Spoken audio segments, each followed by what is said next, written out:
Hello, this is John Benson. I am going to speak a little bit today about the Venture Brothers. Venture Brothers Season 5. It, I love the Venture Brothers, love all the seasons.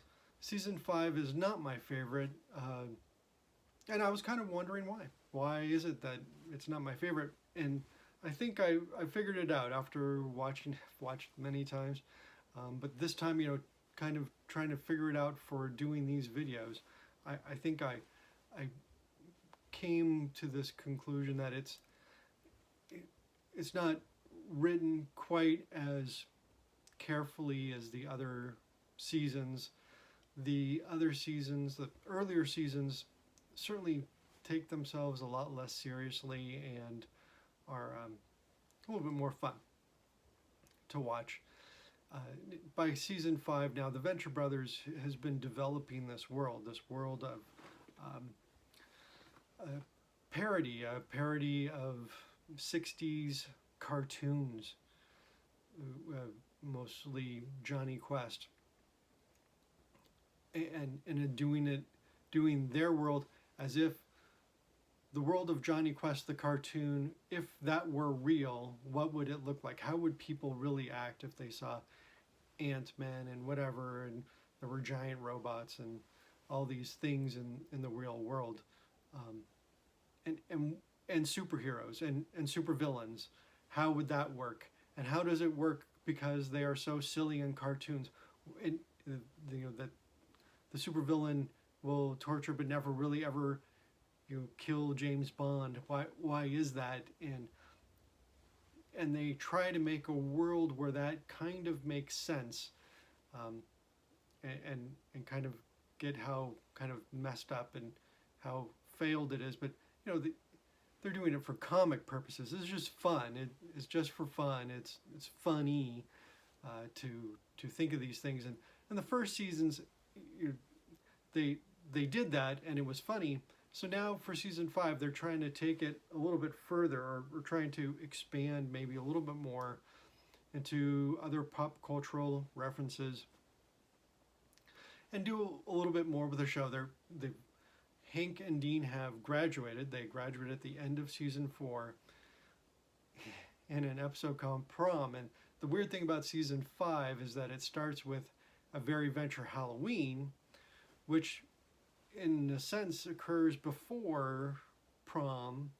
It seems to happen before Prom. The second episode, What Color Is Your Clean Suit, seems to be the episode that follows chronologically to Prom. Dr. Venture wakes up. All the different things that happened are all kind of tied up in What Color Is Your Clean Suit, not Halloween. Halloween is different, but the reason why it appears, and this is just getting my own personal thoughts and comments, is that, and there are going to be spoilers here. There will be lots of spoilers about Venture Brothers, so if you don't want any spoilers, feel free to go watch the Venture Brothers first. So, major spoiler coming up. In Halloween episode, Dean finds out that he's a clone, and he goes through the rest of season 5 brooding about that. And so that is kind of what the theme or plot of season 5 is this awkward phase of after high school. They're older than teenagers. They're no longer teenage boys, but they aren't quite men. Dean tries to grow a mustache but can't quite grow it. So they are in a very in-between space right now. And all of the episodes pretty much have some sort of reference, comment, joke, something about growing up. In whichever character it might be, whether it's Brock being told he needs to grow up in OSI Love You, or Dr. Venture needing to grow up, or whoever it is. Everybody needs to grow up or get more mature, and that's kind of the funny thing about it. Even if you are mature or grown up or supposedly an adult, we can still act like kids sometimes, still be immature about some things, and still may need to grow up about a lot of different things. Um, Halloween, that first episode though, is has a couple touching moments. I mean, the best part is when the three kids make it to the front door, and then also when those three kids are over by the cider and talk to Dr. Orpheus, and Dr. Orpheus goes to get some hors d'oeuvres for them since he doesn't have any candy. And that was hilarious, but it was also great to see the kids and supposedly normal kids in the Venture Brothers, because the Venture Brothers and Dermot and the other kids aren't, kind of whatever. And that's when they find out about the zombies. And again, totally lots of spoilers here. And the master, who's kind of like this, whatever, Satan character or whatever, who destroys the zombies. So the bad guy, that's supposed to be the evil guy, is taking out zombies. And the reason, they don't really explain why, other than it's bad and Satan doesn't believe that that's a good thing, but why would evil not want that? And the idea seems to be like there has to be some kind of balance. There's a balance between like the OSI and the Guild of Calamitous Intent, and it seems to be some balance between good and evil, and there's certain things that even evil doesn't want. It would be bad. It would upset the balance of things, and that seems to be what's going on there, which, if that is, it kind of ties into things that keep going on this. And it was also quite funny that that character, that Satan or whatever, the master character, is dressed as Santa Claus at the time, which is wonderful. And then what color is your clean suit has to do with, but I'm not going to go into each story, but Dean trying to get a girlfriend for the first time or whatever, second time. See, it starts out with his failed relationship with Triana, and but then he meets this other girl, and that seems to work a little bit better. But of course, he can't really remember everything, and he almost became ruler of the universe. Had the princess, had all these things, but did it in kind of a kid way. But it was fun. It's fun stuff. And Rusty, of course, is still being a kid. Then there's a scene where Dean's new girl, the girl he's trying to be with and have as his girlfriend, she is telepathic, and she's like, "Oh, you can do it too. You just talk to my mind." But of course, everything he thinks is incredibly immature and inappropriate, which is wonderful. As in funny, not as in right, but funny because it is inappropriate and not something anybody should do.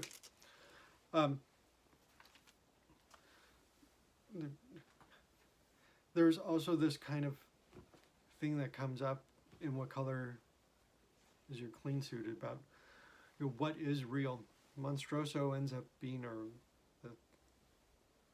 the Monstroso that was trapped under the car is just a balloon, is not real. So there's this kind of thing, what's real, what's not real. Is Sphinx real? Well, it really wasn't real. There were just the OSI people using Sphinx, and then Gary, Henchman 21, becomes kind of Sphinx. So is this real? Is it not real? Or whatever? And is 21's quitting real? The Monarch doesn't think so. And so, and the clones, being a clone, is that real or not real? And this is what Dean is kind of trying to figure out through this whole season is, am I really Dean? And he's going through that kind of existentialist philosophy, thoughts, trying to figure out what is it really, or what is he really, what is his life, what is the meaning of his life, and is he who he really thinks he is. All sort of thoughts that people in that sort of time of life, teenager or on the verge of becoming an adult, will go through those sorts of thoughts, worries. It's what it really is. It's just a worry that maybe you're not who you think you are, or maybe like what's real and what isn't real, and what's important and what isn't important, and what does this all mean?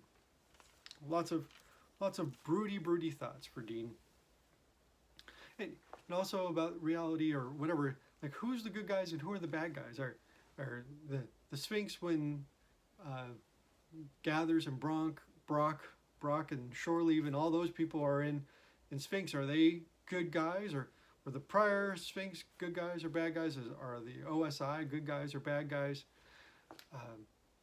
There doesn't seem to be anything. Again, there seems to be like this balance, and even the bad guys end up doing good things, like what happens at the end of What Color's Your Clean Suit? The Monarch ends up saving everybody, at least all the college kids from the radiation.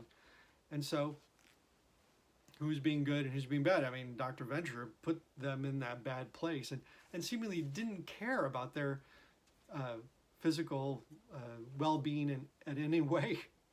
But neither did really the Monarch. The Monarch only was able to cure them kind of by accident, and it wasn't really the Monarch. It was really Dr. Girlfriend, Dr. Mrs. the Monarch, who cured him through the use of some other doctor. And so, who's really doing what here? And it all seems to be some kind of game, and that plays out through the rest of this too, about a game and who's really on what side. And that comes up a lot in OSI I Love You. It also comes up at the end of season 5, Devil's Grip. And the Dr. Girlfriend is telling Rusty, well, if you're going to be tortured, you better play along. In other words, it's kind of a game. You better play along and make things end up well, otherwise it might become real. So don't do that. So those are these different things that are coming up in this season. There's a lot of political references in this season, and Venture Libre. There's this whole thing again, kind of like what side, capitalism or communism, seems to be kind of like OSI and Guild of Calamitous Intent. They both seem to be somewhat inept. Nobody's getting anything completely right, and both are doing lots of things wrong. So some obvious commentary from the Venture writing on that one. Spanakopita is an endearing, wonderful episode. Goes a lot of backstory into Rusty's boyhood, and again, who's doing things right. The kidnappers end up helping Rusty. So who's doing what? And then Rusty's father, who didn't care about Rusty at all, ends up beating those guys up, and one of them losing an eye. So it's hard to tell what's going on. Mama's Boys, they change up a lot of things about who was supposed to be the boy's mother, and it doesn't seem to be anybody after this episode, in a way. Sergeant Hatred has a lot of these mom qualities that are going into this. So, and again, there's a lot of gender liquidity here too, in the same way of this balance or equality. Like, does it matter? Does it make any difference who's male and who's female? Does it, for Sergeant Hatred, it doesn't matter whether he has tits or not. Sergeant Gathers talks about having tits or not, and then Hank also ends up having tits when he's in the power suit, the Sphinx power suit, and Gathers is like, you're gonna miss those. So, it doesn't matter.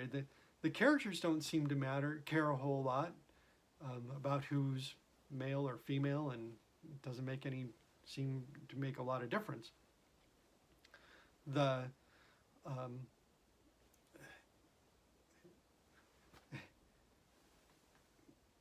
there's this impression that builds in Venture Brothers, and this is again completely just speculation on my part. They don't really talk about this. Is that you get the impression sometimes?